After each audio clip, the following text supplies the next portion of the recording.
বারাকাতুহু। সবাই ভালো আছেন? আলহামদুলিল্লাহ, আমিও ভালো আছি।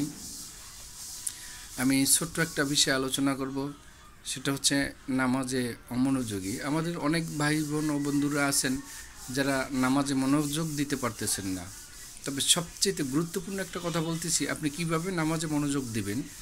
যেমন মনে করেন, আমাদের দেশে অনেক জায়গায় সিসিটিভি লাগানো আছে এবং সেখানে লেখা আছে যে আপনি সিসিটিভির পর্যবেক্ষণে আছেন। তখন সমস্ত মানুষ, চোর হোক আর ভালো মানুষ হোক, তারা একটু সচেতন হয়ে চলার চেষ্টা করে, একটু ইহাভাবে চলার চেষ্টা করে যে আমাকে দেখতেছে বা আমার সন্দেহমূলক কোনো আচরণ হইলে বা আমাকে ফোর্স করতে পারে এক সময়। তো সেই যেভাবে আপনি এই সিসিটিভিকে যেভাবে আপনি গুরুত্ব দিচ্ছেন, আপনি এইভাবে গুরুত্বটা দিবেন যে আল্লাহ সুবহানাহু ওয়া তাআলা আপনাকে সরাসরি দেখতেছেন। আর দ্বিতীয় বিষয় হচ্ছে, আপনারা বেশিরভাগ সময় নামাজের ভিতরে দুনিয়ার যত চিন্তা পেরেশানি মনে নিয়ে তখন নামাজে দাঁড়াইলে ওঠে, এইগুলো সব কিছু ঝাড়িয়ে পুছিয়ে বাদ দিয়ে থুয়ে তারপর নামাজে দাঁড়াবেন যে আল্লাহ সুবহানাহু ওয়া তাআলা আপনাকে দেখতেছে।